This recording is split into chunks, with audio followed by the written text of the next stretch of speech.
female finance collective where we encourage women to have open and honest conversations about all things money. Today, we're continuing to talk about financial mindset. And in particular, what we'll talk about is growing into your financial mindset. Sybil, Jen, and I had a bit of a brainstorming session ahead of this recording. And we decided that one of the first things that you could focus on is to think about how you're comparing your finances to other people. And specifically, the way that that plays out in real life is keeping up with the Joneses. So things that your friends have or things that your neighbors have are suddenly things that you decide to use as your financial goals or things that you're working towards. And they may not always be what aligns with the vision that you have for your life. So doing a little bit of a check-in to see, to look at your financial goals, to look at what you're striving towards, and check if they match what actually brings you happiness, joy, and is working towards that vision that you have for your life. Jen, do you have anything that you might want to share about that comparison that happens as it relates to finances? Sure. So I think it can happen in a few different ways, right? I think we all agree on that. It can happen when your people are buying all these things and you feel like, oh my gosh, I have to have all of these things too, right? And exactly what you said, if that doesn't line up with your vision, if that's not what your goal is or what your values are, then you don't need to have all of those things. But it also, as you said, works for things like if people are investing in a way that you're like, I don't know if that's right for me. You don't have to do that, right? We can figure out we're talking about growing your mindset. So get your mindset to a point where you know exactly what you're working towards, what you're focusing on, and really use that to guide your decisions. I think it's great to learn from other people, see what they're doing, figure out what investments they think are interesting. We have someone in our life. It's an older person. It's my grandma. I'll just say it. She's not going to listen to this. And she has a certain type of investment that somebody told her a long time ago was the only place to put your money.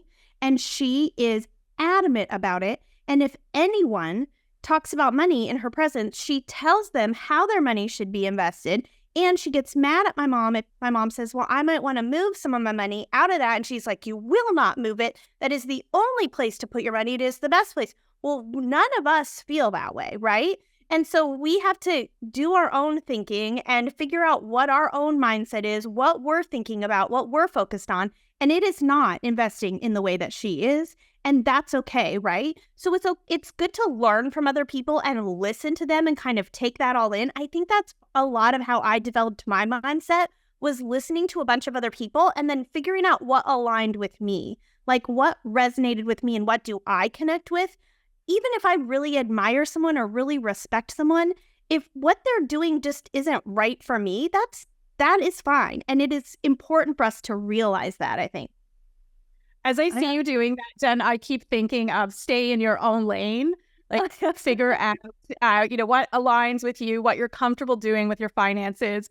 And I could see your hand motions and it's like a lane, like you're in your car, you're driving down the road, you're headed to your destination, you're staying in your own lane as it comes to your decisions. Yeah. You're being a critical thinker, right? Like step one is to start thinking about finances, right? And growing a financial mindset, whatever that means to you.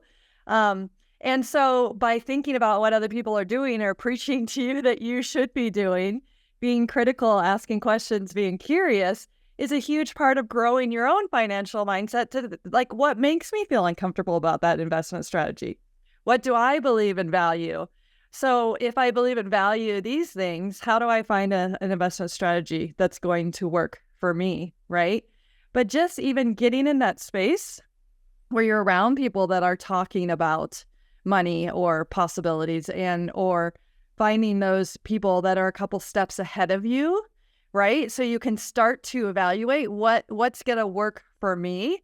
So I'm really excited because we're under contract on a house as of yesterday, and we are going to do our first house hack. And what house hacking is a way to reduce our own living expenses. So right now, we are paying $3,500 a month for rent in this beautiful home.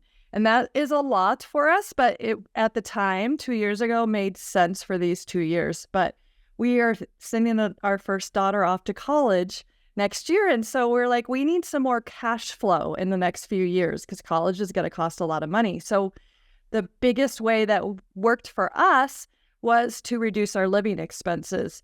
And so I had to get into a financial space of mindset of like, is there a way to do that? And how do I want to do that? So I've been investigating lots of different routes, and we've landed on house hacking, but that's definitely not the only way to meet our financial goals, or to even if people even have different financial goals, right? And so my mindset has been very open to how could we solve this problem of reducing our own living expenses next year and get more cash flow so we can pay for more expensive years in our life. And that's really being critical thinker about what different people I'm studying and learning how they are doing it, and then making it work for me and what I value and what I feel good about, right? So that financial mindset, it's so, so important that we don't just do it because somebody else is doing it and it worked for them.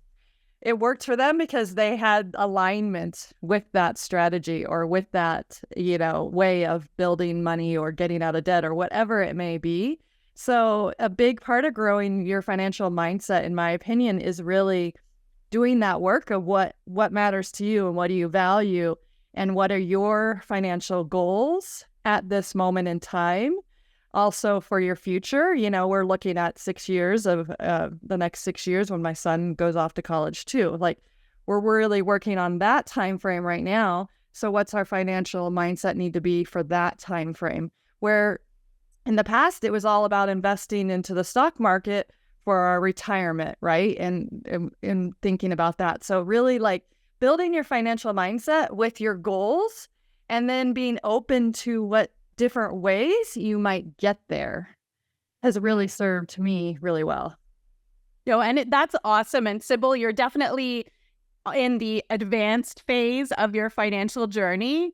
And what I notice with people that are just getting started is that vision is very blurry. It's really hard to see the future, even a few years out, if you have a lot of debt or you feel like you're not saving enough. So it's totally normal to not have a clear vision at the beginning. So you just keep doing that work.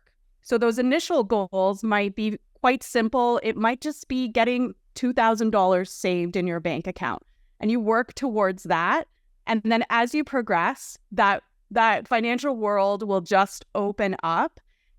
What holds people back from doing this most of the time is fear. It's fear of the unknown or fear of knowing what your numbers look like. It's tough to put them all on a piece of paper or in a spreadsheet and get a total of what you own and what you owe. It's a really, really hard step to take. And I know even for myself, I learned so much just jumping past that initial roadblock of being fearful to change. Yeah, fear is crazy in every aspect of life, right? But like in money, it can impact you in so many ways. It can hold you back from getting started. It can also hold you back. Maybe you've started, but then you want to try something new and you want to kind of move to that intermediate or that advanced level, but you're afraid of what might happen. There's a lot of aspects of fear that can really impact all like our finances and how we feel about them. And I think that is where that mindset piece comes in. If we really work hard to think about what's on the other side of the fear, that is where the magic happens, right? Once you get over the fear and you tackle your debt and you look at it and you have it all in one place and you can like make a plan, okay, well then that's not as scary. Now I have a plan. It's not holding you back anymore. You overcame the fear and now your mindset is, here's my plan, here's how I can move forward. I also think education and educating yourself is a way to help overcome the fear. So if you're afraid to maybe invest in the stock market, like buy stocks or whatever it is, start to learn about it, read a little bit about it, listen to podcasts where people talk very clearly and specifically about the things that you're interested in. Learning and knowledge is also a huge piece of that fear, overcoming the fear. And so I think that that can really impact your mindset too. The more you know, then the more clear your mindset becomes, because you can make a choice about where you are and where you want to be. Absolutely agree. And taking it slow, I think is really important. Like when I first started becoming financially literate, I took it really slow because that's all I could handle. Like my brain didn't have a lot of prior knowledge to connect to, right? And that's how knowledge building works. And that's how financial literacy works as well. So we need to give ourselves grace and be like, it's going to take time to learn. Therefore, I'm going to start now. And there's never a better time than to start now when we're talking about money, right? So I'm going to start now, and I'm going to start to build my knowledge. And when I'm building my knowledge, I'm also going to intentionally build my financial mindsets at the same time, right? And then we're building both of those things up together. And then that fear starts to subside as you feel more knowledgeable and more capable of making the decisions. And for me, it's really helpful to listen to conversations like this, because you can see how other people are doing it, and you can start to believe in yourself. Like, to grow your financial mindset, you got to believe in yourself. You got to start telling yourself, I can do this. This is going to be hard, but I can do it. My first step is X, and I'm going to celebrate when I get there. So with this, I have fear again at this stage, even though I am in an advanced wealth building stage. I've had a lot of fear show up in the last few months because it's scary to make big decisions like this. We're going to be getting a mortgage, right? And yes, we have a way that our rent is going to end up being cheaper for ourselves, but there's some risk involved. There's always some risk involved. And so I've been writing down my numbers by hand, looking at all of our things. And that helps me a lot to be like, numbers don't lie, right? If you actually have control and track, I've been tracking all my expenses again. It's really, really eye-opening. And it really helps me feel more confident to make financial decisions for myself, because I can push away that fear, and the numbers are here, Sybil. You're tracking it. It's, the numbers are, yes, there's this calculated risk. Is that worth it to move to the next step? If I hadn't taken that calculated risk, 9 years ago when we bought our first property, then we wouldn't be where we are today, right? So it's really a balance too of like managing that fear and telling yourself you can do it, and then reflecting on doing it, and then continuing to make financial decisions. But what we're talking about here is like, already we've made the decision.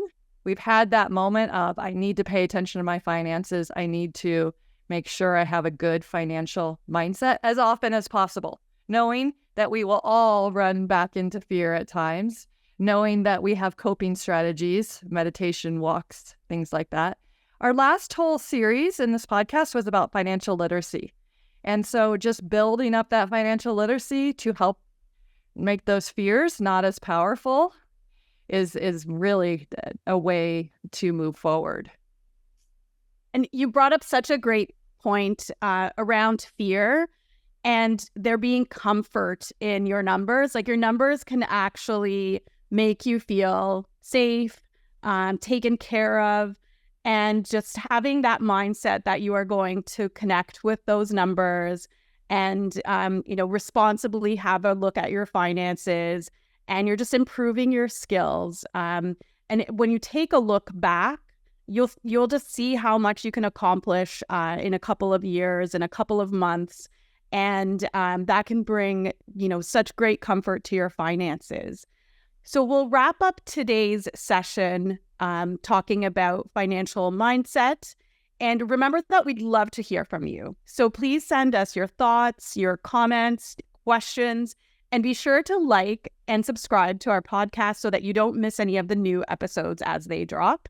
We look forward to seeing you next time.